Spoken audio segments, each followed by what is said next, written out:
Thank you, and thank you to NASCOM for asking me here.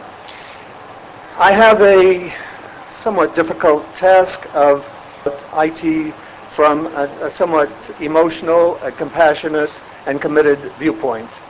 IT follows the line of thought that we've been having all this morning. It can follow the line of thought we've had this morning of empowering people at the grassroots.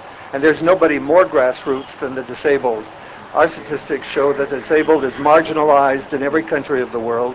It's doubly digitally divided because it has first to get digital before it can happen. So you have some responsibility, and I have some responsibility in trying to say what the case is for IT and disability, and that's what I'm going to try for this morning. The question is, I'm motivated. How can I motivate you to change what you're doing to affect people with disabilities? Let me tell you a little bit about what I've just come from. I've just spent a week in Hyderabad with a firm that is concerned with these problems, and I will tell you more about that later. But all of it started for me at a conference I helped to arrange in Bangalore last December. It was a conference that actually had just a little bit of a history that I'd like to tell you a bit about. In the US, we have a parent center for IT and disability. The center is, the NGO is called PACER, but the center is a private center, and it has software, hardware, anything a person with disability might need to help them become better learners, employed, and so forth. And they can go to this center and they can check out software, or they can try different kinds of hardware or software to find out what works, and they can take it home, use it, come back, learn how to where it's maintained, how to buy it, this kind of thing. And what's happened is that the people with disabilities are totally empowered. They're better students, they're better employees, they can speak knowledgeably about what's happening, they can actually become what the schools like to call better citizens in every sense of the word. Their disabilities have been neutralized by having access to the IT. So this is what the conference was all about. Uses and needs of IT and disability for in both India and the US. It was an India and US conference. It was heavily funded by the from contributors from both the IT community and from the disability community in both India and the US. We thought that this center is something that we should look at to see if it has needs in other countries, or what needs to be done to improve it. And the basic questions of the need for ICT were discussed in this conference primarily. In addition, though, we included a special track on employing persons with disability in the ICT industry, primarily BPOs and call centers and back office jobs.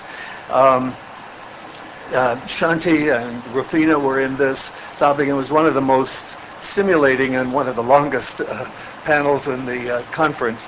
But after the statistics showed that the turnover in call centers and BPOs was approaching rather tenuous levels, on one hand, while the statistics on what happens when you have a disability workforce shows that there's more stability, more loyalty, and less problems with that. So what we were looking at was, can we merge or meld the good characteristics of a disability workforce with the needs of the IT industry for workers on this case. And we have some examples of things that happen. We had the example of Shanti, who is doing pre-training for this, and then we had 24/7, which is a major call center in Bangalore that has made itself totally accessible physically, and also actively searches out for people with disabilities. What is happening is that there is this more stabilizing workforce, and they're not only finding that, but they're finding that there's a change in corporate culture, that the true sort of democracy is taking place. I mean, if you've never talked to a person with disability, you keep putting them off in this this way over here. But if you're working with them side by side and you see their strengths, and you see that they have a sense of humor and that they, have just as much fun as you do in the canteen, then it's a different kind of thing, and the culture becomes more accepting and more nurturing to these people. Through partners from all kinds of IBM, Google, Microsoft were, of course, prominent. There were small IT developers in there. All of them were trying to see what could be done for IT accessibility. Now, this had a lot of ripple. There were a lot of government people there, and there were a lot of, both at the state and the federal. All of the directors of the National Institutes on Disabilities were there. The informatics people, the Asian Media Lab people were there, Ministry of Social Justice and Empowerment people were there, and all of a sudden it's beginning to have tremendous ripple effects. There are major NGOs that are thinking of putting in the IT disability centers in large NGOs in this country.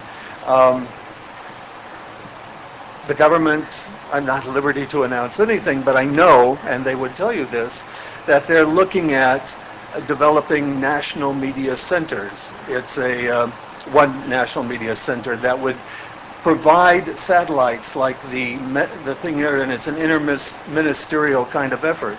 I know that there is consideration, and there are being drafted bills for making accessible websites mandatory, at least for the government. Whether these all come to pass, I don't know. But if they do, if any of them do, or with the resulting publicity, then the pressure is going to be on you as to what you can do for considering to making your products or your processes a little bit more accessible.